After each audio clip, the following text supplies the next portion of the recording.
I got an evening free to myself?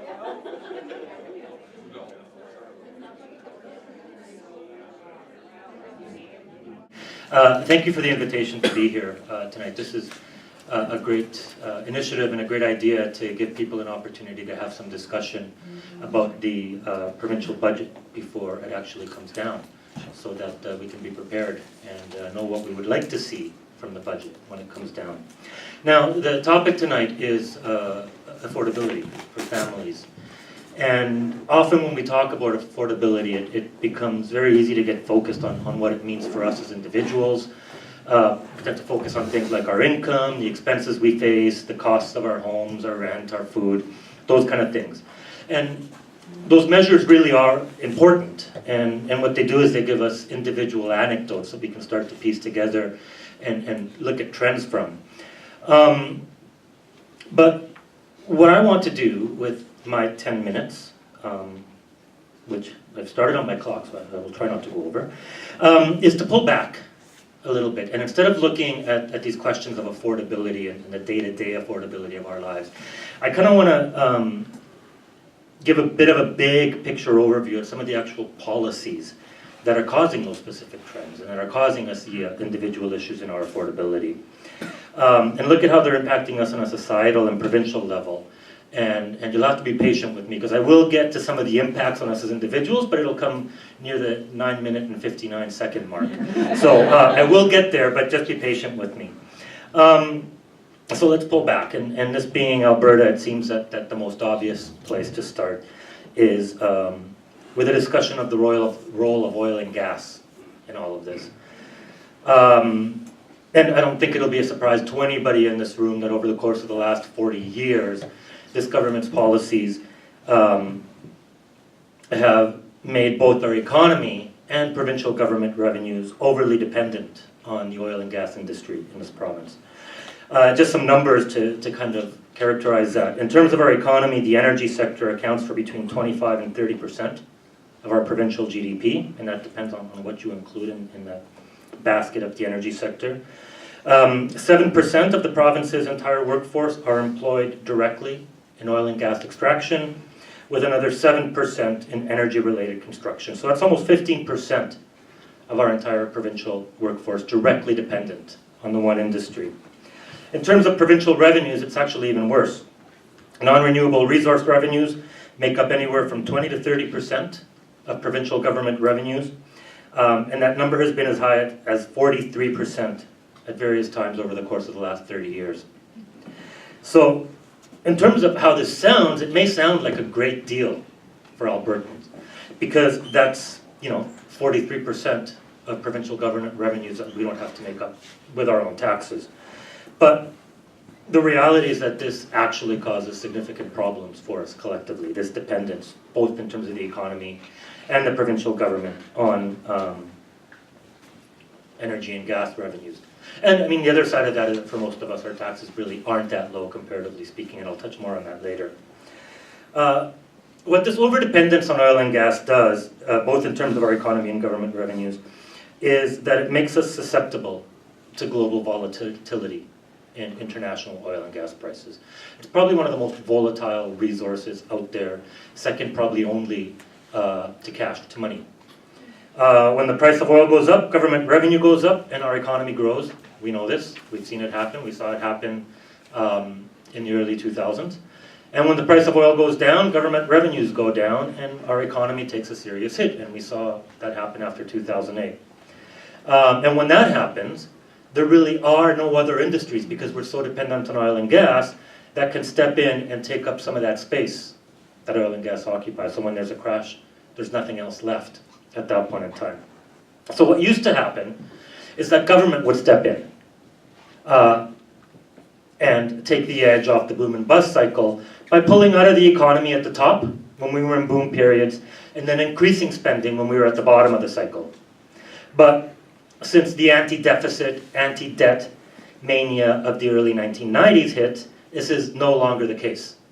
The provincial government no longer takes the ebb off the highs and lows of our economy. So because of our reluctance to incur debt and run deficits, the government only spends on infrastructure at the top of the economic cycle.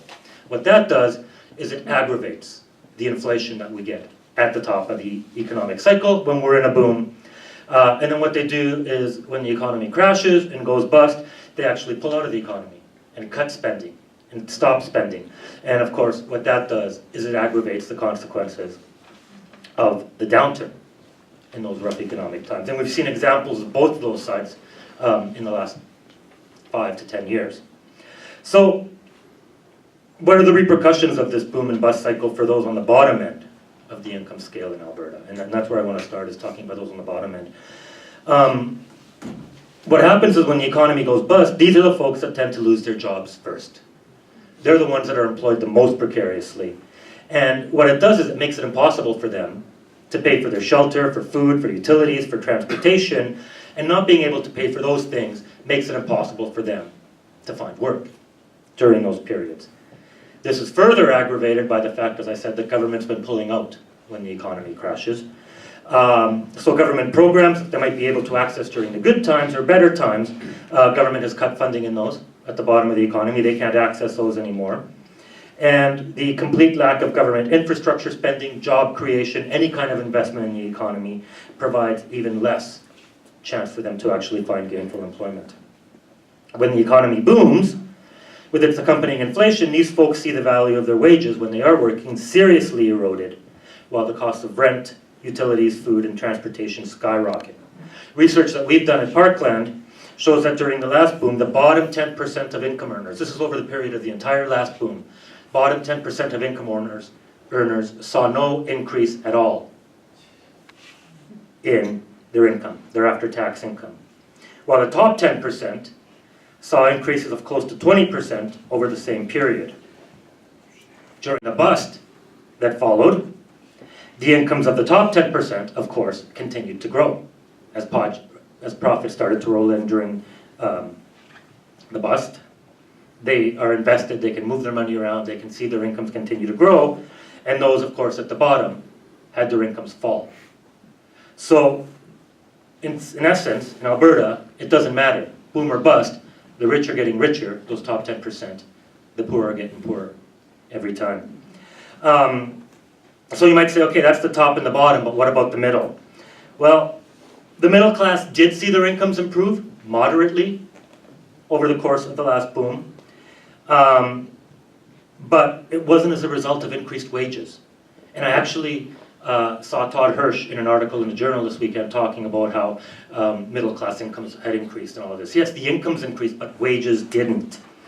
In fact, middle class incomes improved in Alberta during that period because Albertans were working longer hours at more jobs than ever before, and actually more than anybody else in the country. So it wasn't that they were earning more per hour, but they were actually working more jobs just to keep up with the increasing costs and the inflation. So that's I mean, how it plays out. This is what happens in Alberta during the boom and bust cycle. So what all this does is it widens the gap between the rich and poor in Alberta, and makes the middle class a largely endangered species. And we've seen some reporting about that this weekend and today as well in the national media. Alberta is now the most unequal province in the country, and also the province with the fastest growing inequality. Studies on impacts of inequality are too numerous to mention, and they run the gamut from the Canadian Centre for Policy Alternatives and Parkland on one side of the spectrum, and the World Bank and IMF on the other, and they're all saying the same thing. Inequality is the biggest determinant of quality of life in a jurisdiction for everybody. It's not just the poor. And impacts directly on health, crime levels, longevity, literacy, and many other factors. Greater inequality equals lower quality of life, which equals poorer health, higher crime rates, etc. And which also causes greater demand on already stretched public services. The World Bank, I've got a minute left and like 20 pages. We'll do this. The World Bank has called inequality the greatest current threat to economic growth around the world, and that just kind of makes sense, right? If the middle class disappears, nobody is around to actually spend money on the goods and services that actually get the economy moving and cause economic growth. I'm not going to get into inequality stats, and I've got some really startling ones that we can go over during the question and answer. In other jurisdictions around the world, governments deal with inequality by using taxation and social programs to redistribute wealth. In Alberta, of course, our government's insistence on the so-called flat tax actually makes inequality worse. Everywhere else in the world, taxes redistribute wealth and eliminate inequality, or at least reduce it. In Alberta, our flat tax makes it worse. You've heard that Alberta has the lowest taxes in the country. The reality is that that's only true for the very wealthy. The rest of us are somewhere in the middle of the pack in terms of how we compare to the rest of the country in taxes. So what the flat tax actually does is shift the tax burden from the middle class up to the, from the wealthy down to the middle class. We're paying more now than we ever have before. They're paying less.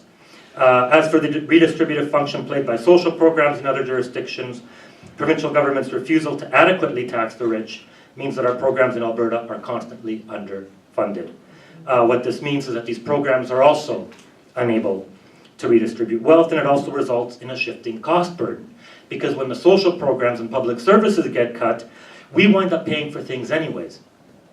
Except what they look like now is school fees and user fees and profit margins we pay to get things like our licenses renewed when things get privatized.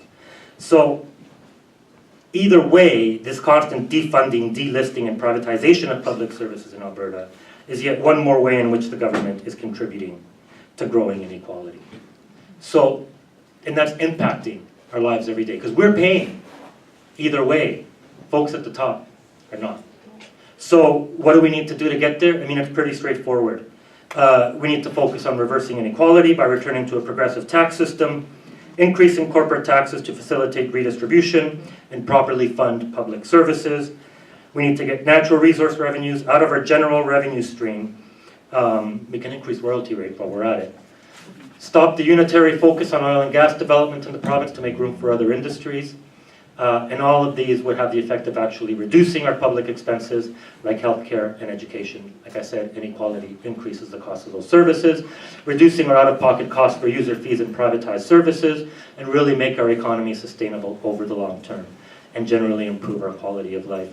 And when we get to the Q&A, ask me about the report we're releasing tomorrow morning, and I'll give you an advance peek to it. Thanks very much.